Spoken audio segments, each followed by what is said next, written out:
نحمده ونصلي ونسلم على رسوله الكريم اما بعد فاعوذ بالله من الشیطان بسم اللہ الرحمن الرحیم۔ رمضان المبارک کے 7ویں روزے کے لیے تراویح میں پڑھی جانے والی آیات کا مفہوم اور خلاصہ یہ ہے۔ 8واں پارہ سورہ اعراف۔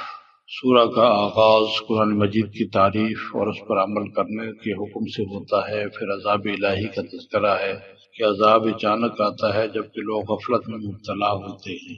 قیامت میں اعمال کا وزن برحق ہے، نیک لوگوں کو نجات ملے گی اور بروں کو سزا۔ اس کے بعد حضرت آدم علیہ السلام کا قصہ بیان کیا گیا ہے اور ابلیس کی شرر انگیزیوں کا تذکرہ ہے، اور پھر حضرت آدم اور حوا علیہ السلام کی دنیا میں آنے کا بیان کیا گیا ہے۔ 10ویں رکوع کے آغاز میں بنی آدم کو لباس کے بارے میں ہدایت دی گئی ہے کہ پرہیزگاری کا لباس سب سے بہتر ہے، جس میں ستر پردہ جو ہے وہ پوشیدہ ہو جائے انسان کا۔ پھر تنبیہ کی گئی ہے کہ خبردار شیطان تم کو ورغلا کر غلط کاموں کی طرف مائل نہ کر دے، اللہ تعالیٰ ہرگز برے کاموں کی اجازت نہیں دیتا۔ اور آخر میں حکم ہے کہ نماز کے لیے اچھا لباس پہنا کرو، خوب کھاؤ پیو لیکن نہ فضول خرچی کرو نہ گناہ، کہ اللہ تعالیٰ فضول خرچوں کو پسند نہیں کرتا۔ رکوع نمبر 11۔ اللہ تعالیٰ نے اچھی غذا اور اچھا لباس یا کھانے پینے کی پاکیزہ اشیاء تو مومنوں کے لیے حرام نہیں کی ہیں، البتہ بدکاری حرام ہے، خواہ وہ ظاہر ہو یا چھپی ہو۔ گناہ حرام کیا ہے، بغیر حق کی بغاوت حرام ہے، شرک حرام ہے، اور اللہ تعالیٰ کے بارے میں لا علمی سے رائے زنی کو منع فرمایا گیا ہے۔ پھر بنی آدم کو ہدایت کی گئی ہے کہ اللہ تعالیٰ کے رسول کی تعلیم کی پیروی کریں، بصورت دیگر اللہ تعالیٰ کا عذاب ان کے سامنے آئے گا۔ رکوع نمبر 12 اور 13۔ جو لوگ اللہ تعالیٰ کے احکام کو جھٹلاتے ہیں اور غرور کے ساتھ ان کا انکار کرتے ہیں، ان کو سزا ملے گی۔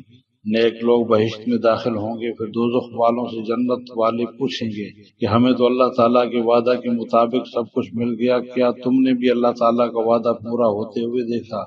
وہ اس کا اقرار کریں گے۔ پھر اعراف والوں کا تذکرہ ہے کہ وہ کس طرح دوستوں سے علیحدہ رہنے کو پسند کریں گے اور کس طرح چند معروف لوگوں کو خطاب کر کے کہیں گے کیا ہوا تمہاری طاقت تمہارے ذرائع کسی کام نہ آئے۔ پھر اہل جہنم کو محرومیوں کا تذکرہ کیا گیا ہے۔ رکوع نمبر 14۔ اللہ تعالیٰ کی قدرتی تخلیق کا ذکر ہے، سورج چاند ستاروں کا بیان ہے۔ پھر حکم دیا گیا ہے کہ اپنے خدا کو عاجزی کے ساتھ پکارا کرو، زمین میں فساد مت پھیلاؤ، اللہ تعالیٰ کی رحمت نیک کام کرنے والوں کے لیے ہے۔ رکوع نمبر 15 اور 16۔ ان رکوعات میں نوح علیہ السلام کی قوم کا بیان ہے کہ کس طرح ان کی قوم نے ان کا انکار کیا اور کیسے کشتی میں بیٹھنے والے بچ گئے اور باقی سب غرق ہو گئے۔ پھر حضرت ہود علیہ السلام کی قوم کا بیان ہے، انہیں بہت خوش اسلوبی سے تبلیغ کی گئی لیکن وہ اپنی ضد پر اڑے رہے، اللہ تعالیٰ کا عذاب نازل ہوا، حضرت ہود اور ان کے پیروکار بچ گئے، باقی سب ہلاک کر دیے گئے۔ 9واں پارہ پہلا رکوع۔ صالح علیہ السلام کی قوم سمود کا ذکر ہے، جن کے سامنے ایک اونٹنی بھی روشن نشانی کی صورت میں پیش کی گئی، لیکن یہ قوم سمود نافرمانی میں بہت آگے نکل گئی تھی، اور حضرت صالح علیہ السلام نے فرمایا کہ میں تمہیں نصیحت کرتا ہوں کہ اگر تم نصیحت کرنے والوں کو پسند ہی نہیں کرتے ہیں۔ اس کے بعد لوط علیہ السلام کا بیان ہے، ان کی قوم کے فعل بد کا ذکر ہے۔ حضرت لوط علیہ السلام کی تبلیغ بے اثر رہی اور ان کی قوم بما ان کی بیوی کے ہلاک کر دی گئی۔ اللہ کے نبی اور ان کے پیروکار محفوظ رہے۔ حضرت شعیب علیہ السلام کی قوم کا بیان ہے، جن کو تول پورا رکھنے اور زمین میں فساد نہ کرنے کا حکم دیا گیا تھا، ان کی قوم نے انہیں جلاوطن کرنے کی دھمکی دی، اچانک ان پر عذاب نازل ہوا اور بدکار لوگ فنا ہو گئے۔ رکوع نمبر 2۔ انسانوں کی بدحالی کو خوشحالی سے بدلنے اور تکلیف و راحت پہنچنے کا بیان ہے، اور تنبیہ ہے کہ غفلت میں پڑے ہوئے لوگوں اپنے آپ کو عذاب الہی سے کیوں کر محفوظ خیال کرتے ہو۔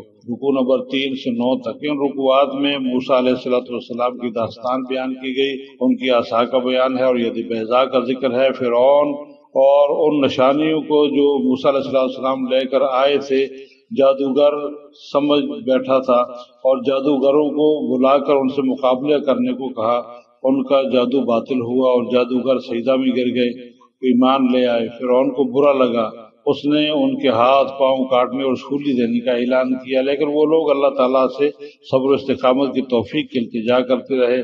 فرعون نے حضرت موسیٰ علیہ السلام کی قوم سے نرینہ اولاد کو قتل کرایا اور عورتوں کو زندہ رکھا۔ قوم بے چینی کا اظہار کرتی رہی تو حضرت موسیٰ علیہ السلام ان کو تسلی دلاتے۔ پھر فرعون کی قوم کو آفات سماوی کا سامنا کرنا پڑا۔ جب کوئی آفت آتی تو موسیٰ علیہ السلام سے دعا کی درخواست کرتے، آفت دور ہو جاتی، پھر سرکشی دکھاتے۔ نتیجہ یہ ہوا کہ حضرت موسیٰ علیہ السلام کی قوم کو نجات دی گئی اور فرعون بما لاؤ لشکر غرق ہوا، لیکن بنی اسرائیل نے اتنی نعمتوں کے باوجود بھی اپنی کج روی کو نہ چھوڑا اور نافرمانی اختیار کیے رکھی۔ حضرت موسیٰ علیہ السلام کی غیر حاضری میں بچڑے کی پوجا کرنے لگے۔ حضرت موسیٰ واپسی پر بہت برہم ہوئے، لیکن غصہ فرو ہونے کے بعد انہوں نے قوم کو کتاب الہی کی پیروی کرنے کی دعوت دی۔ حضرت موسیٰ علیہ السلام کی زبانی ان کی قوم کو بتایا گیا کہ اللہ تعالیٰ کی رحمت ان لوگوں کے لیے ہوگی جو متقی ہوں گے، جو زکوٰۃ دیں گے، جو اس نبی امی جناب محمد رسول اللہ صلی اللہ علیہ وسلم کی پیروی کریں گے، جن کا ذکر تورات و انجیل میں ہے، جو نیک کاموں کی ہدایت کرتے ہیں اور برے کاموں سے روکتے ہیں، اور پاک چیزیں حلال کرتے ہیں اور بری چیزیں حرام کرتے ہیں۔ پس جو لوگ مقدس ہستی پر ایمان لے آئے اور اس کتاب کی پیروی کی جو ان پر نازل ہوئی ہے، وہی نجات پائیں گے۔ رکوع نمبر 10 سے 11 میں حضرت رسول اللہ صلی اللہ علیہ وسلم سے ارشاد ہے، کیا فرما دیجئے کیا لوگوں میں تم سب کی طرف تمام اقوام عالم کی طرف رسول بنا کر بھیجا گیا ہوں، لہذا میری پیروی کرو۔ اس کے بعد موسیٰ علیہ السلام کی قوم کا اور ان کی نافرمانیوں کا بیان ہے۔ ایک قوم کے سبت کے دن بھی مچھلی پکڑنے کا بیان ہے، چنانچہ اللہ تعالیٰ نے ان کو سخت سزا دی، ان کی شکلیں تبدیل کر دی۔ رکوع نمبر 12 روز ازل سے ارواح بنی آدم سے اقرار لینے کا ذکر ہے۔ سب نے اللہ تعالیٰ کی ربوبیت کا اقرار کیا۔ بعد میں جو لوگ اللہ تعالیٰ کی نافرمانی کرتے رہے ان کا انجام بہت دردناک تھا، یہ بتایا گیا۔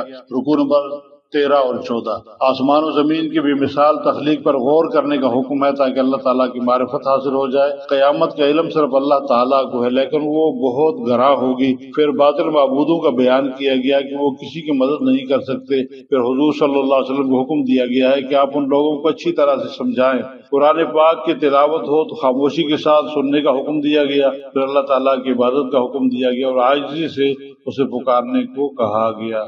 اللہ تعالیٰ ہمیں ذکر اور فکر میں مصروف زندگی گزارنے کی توفیق عطا فرمائے۔ آمین۔